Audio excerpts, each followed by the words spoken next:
It don't happen, no. This one is not the one where they call Wahala Pro Max.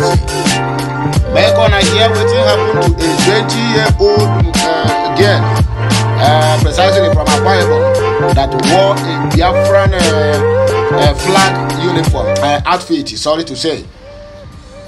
Police got this girl arrested. She was delayed for complete good 2 years without trial, without even the family members giving opportunity or her lawyer to attend to her.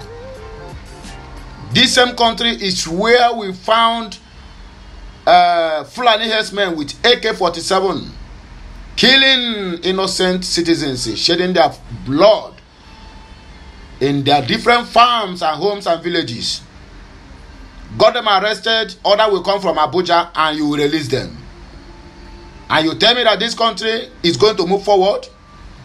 The blood of the innocent being shed on the land of Nigeria is crying on daily basis, and that is why Nigeria can never have peace.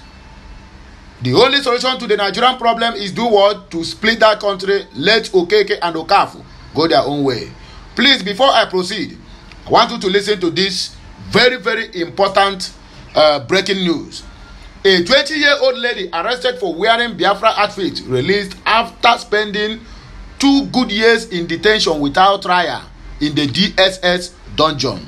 That is Nigeria for you. A lawless country. A country without no human rights. A country whereby animals, cows are valued more than human beings that are breathing. More than human beings that are being created in the image of the gods. Ado, President Buhari, Muhammadu Buhari, and your so-called Kabas, on have reached to the height of nepotism in the highest order. This is unacceptable. Even in the land of the ancestors, it is not acceptable that people who kills are being guided. That somebody wear common ordinary Biafran outfit, she was delayed for complete good 2 years. Not that even on the day of her arrest, she wore that cloth. But police stopped her on police stop and search and opened her phone, her private phone, and saw that the dress she wore on her 20th birthday, which is a Biafran outfit, and they got her arrested. Is this how the country is going to move forward? Whereby some certain set of the country or some certain part of the country have been marginalized, that they don't even have any single right to exercise their fundamental human rights in their own country. It's a shame to Nigeria. It's a shame to the President of the Federal Republic of Nigeria, and it's a shame to the judiciary of this country. Please, before we proceed, if you never subscribe to my channel, I want you to do that as soon as possible. Make sure you turn on the notification button so that you will be continually notified each time we post something new or we go live on my channel or any other channel you found on the internet that is related to Okute Daily Talk. Let us proceed with the other headlines that we have today. I have told you people, and I promise that I'll be giving you news back to back from the right source. Anxiety at Supreme Court hears Nnamdi Kanu's appeal.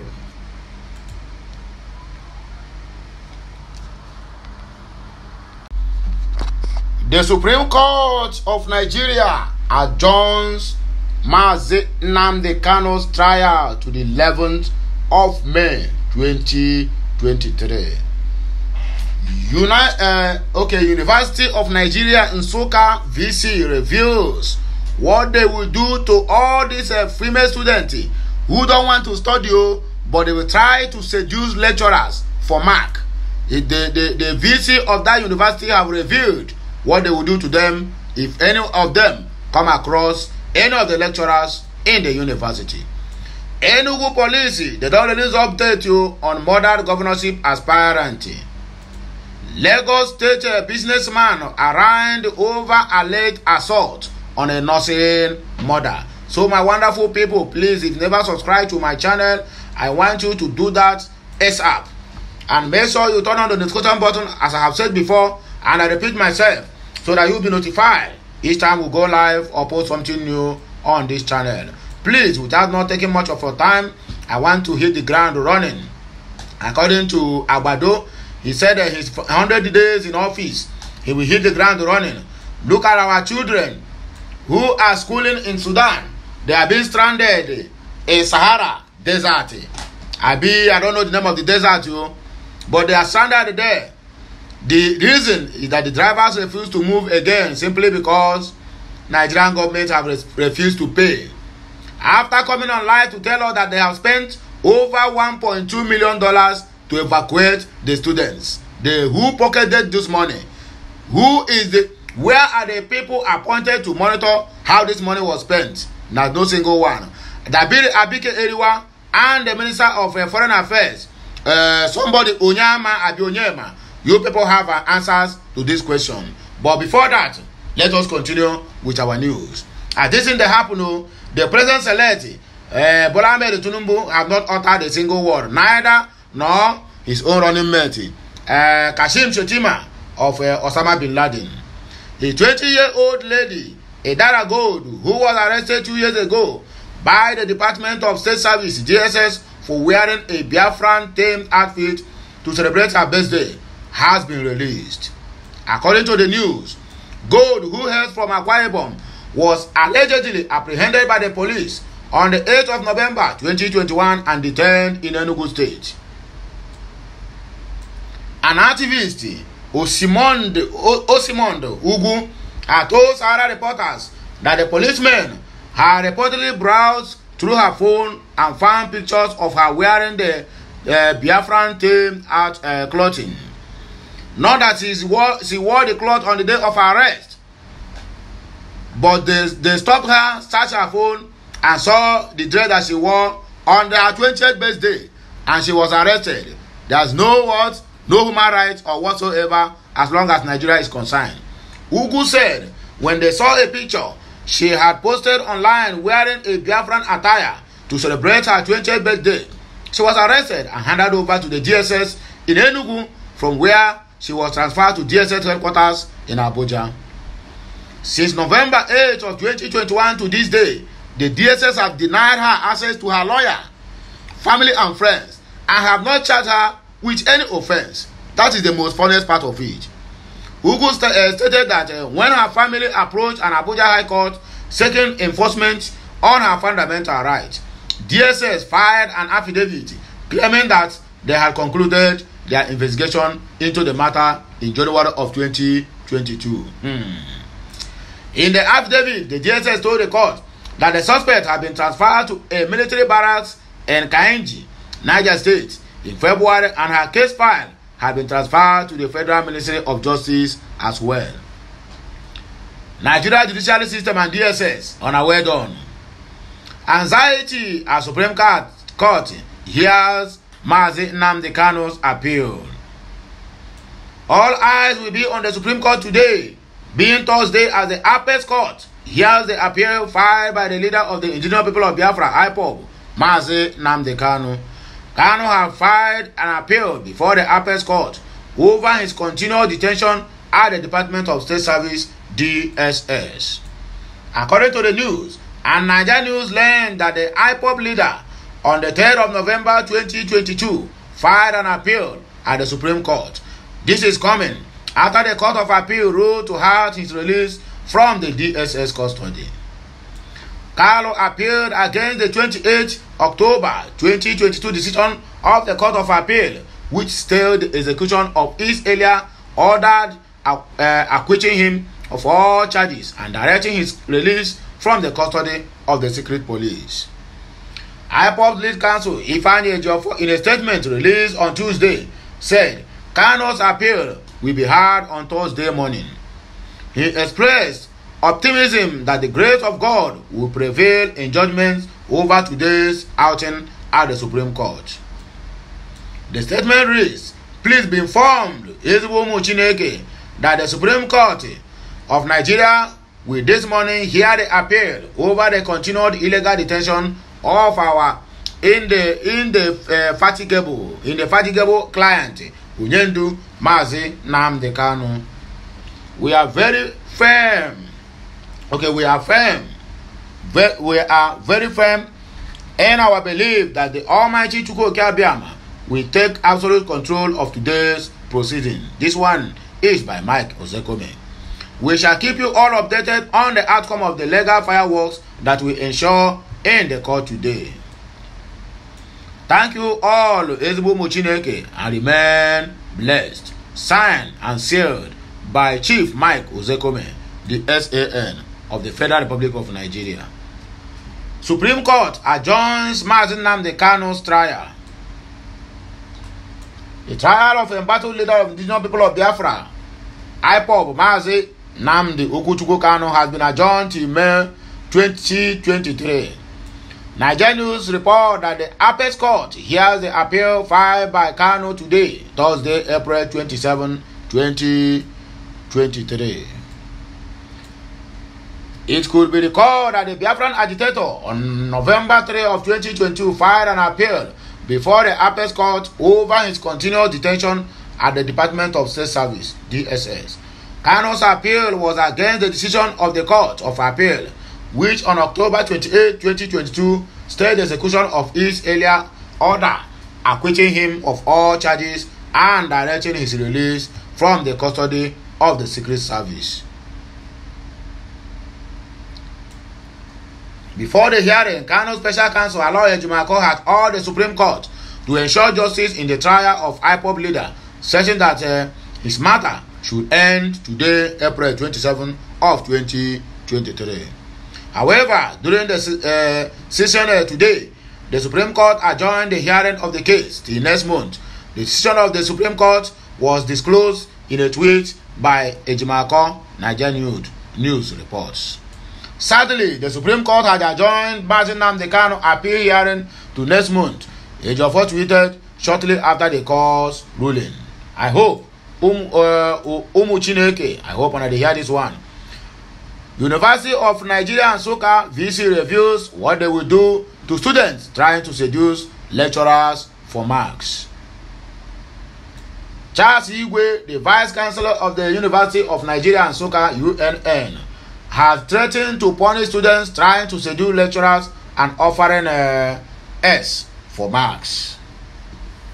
Igwe, in a statement, maintained that the institution has zero tolerance for anything that got to do with harassment of any kind, either from the male students or from the female students, and other social vices, adding that they won't relent in maintaining gender equality and a safe-learning environment devoid of any kind of harassment, either by a man or by a woman, according to the news. The university will not hesitate to punish any student found guilty of deliberately trying to seduce or offer anything, or offer, what do they call it? Offer to pay in kind for marks to lecturers, and the VC said. He added, any kind of harassment is a canker worm which everyone should join hands to eliminate. University of Nigeria and Nsukka, under my administration, has zero tolerance for any form of misconduct or any form of harassment of any student or staff. We have gender-friendly centers in the university that handle reports on any kind of harassment, either from a man or from a woman, issues and other societal ills. The centers also give counseling. The Vice Chancellor said this in Nsukka on Wednesday at the university's first international conference on gender and any kind of harassment, organized by the campus campaign against kind of harassment, in bracket, see cash. We are proceeding forward. We are moving forward. Hallelujah. Amen. In the name of the Lord. You get the point now. Enugu police don't release update you on the murdered governorship aspirant that happened recently. The Enugu State Police Command on Wednesday night released an update on the death of a governorship aspirant of the All Progressive Grand Alliance APGA, Dons Ude. Nigeria News had earlier reported that the remains of Ude were found 4 days after he was reportedly kidnapped by unknown assailants. The spokesperson of the command, Daniel Ndukwe, in the statement released on Wednesday night, said the lifeless and decomposing body of the deceased was found in a bush at 9th Mile bypass in Udi local government area on Tuesday, April 25th of 2023 at about 11 o'clock hours. According to Ndukwe, Ude's body had marks of violence which strongly suggest that he was murdered. He noted that the Enugu State Police Commissioner of Police, Ahmed Amani, had directed the homicide section of the State's Criminal Investigation Department and the tactical squads of the command to unravel the circumstances behind the death or murder of Ude. Amani also ordered the teams to fish out and bring the perpetrators of the heinous crimes to justice within the shortest possible time. The statement further said the corpse was evacuated to the hospital where it was confirmed dead and deposited in the mortuary for preservation and medical autopsy by the Nigerian operatives serving in the 9th Mile Police Division of the command. Meanwhile, preliminary investigation indicates that the deceased was reported to have been missing since Saturday, 22nd April 2023 at about 4 p.m. when he left his Enugu State home in a white-colored Toyota Highlander Jeep with registration number ENU 800NX to an undisclosed destination.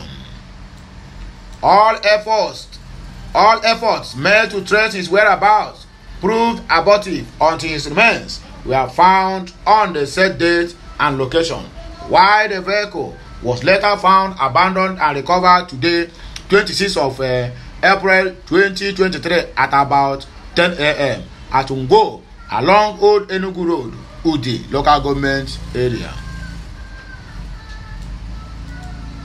Lagos businessman arraigned over assault on a nursing mother. A.D. Ebube, aka Babex, a businessman dealing in autos papers, was granted bail by a magistrate court in the Oba area of Lagos after he was arraigned for assaulting a nursing mother, Omolara James, at Ladipo Market in Mushi. The court also granted bail to the second suspect in the case of Ali Musa, who is 27 years old. The police had charged the suspect with 3 counts of conspiracy to commit felony, attempt to cause breach of peace, and assault. The suspects pleaded not guilty to the charges. Their lawyer prayed the court to grant them bail on liberal terms. He described the case as a minor misunderstanding among the fellow traders. Magistrate O.A. Udubayo granted the suspect bail in the sum of 200,000 naira and 2 sureties in the like sum.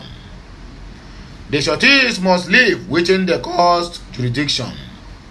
The story of the assault went viral over the weekend when James, 26, did a video alleging that Babette, 37, and his boys assaulted her because he refused his advances.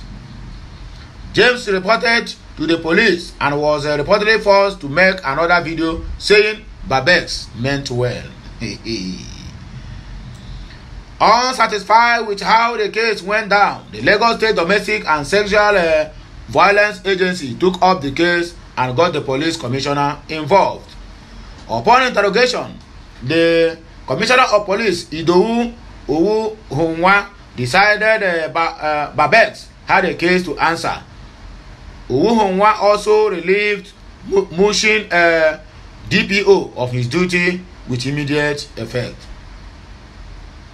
The commissioner of police directed the command provost to investigate all police officers involved in the collection of money from James before following her to effect the arrest of the suspect and those responsible for forcing her to make a second video saying all is well when all is not well. According to the news, Babex is a popular trader in the Mercedes-Benz line at the Ladipo Spare Parts Market in Mushi, Lagos State. Under the Hiram, this is how it went to, and this is how people sees it. So my wonderful people, make gonna do what? Make gonna just jollificate because on a Messiah will soon recollect or reclaim his mandate back, which is His Excellency Dr. Peter Obi of the Labour Party. According to the news, I got this morning that Peter Obi will soon reclaim his mandate. According to the news I got early this morning, fuel subsidy keep $800 million borrowed from World Bank safe. Shehu Sani tells federal government of Nigeria.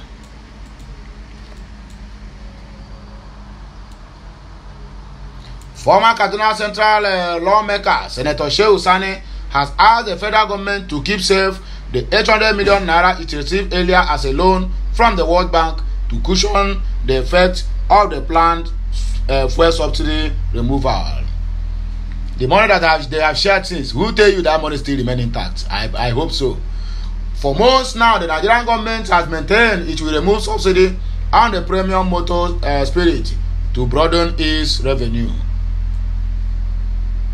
The planned petrol subsidy removal was scheduled to commence in June of 2023. The government, however, announced on Thursday, April 27, that the plan is now suspended. Speaking on the development shortly after the National Executive Council meeting yesterday, which comprises state governors, the Minister of Finance, Budget and Planning, Zainab Ahmed, said after extensive deliberation on the issue, a conclusion was reached that it will not be wise to remove subsidy as soon as the new administration is trying to settle down to the governance. Nigerians understand that the NEC meeting yesterday was chaired by Vice President Yemi Osibanjo.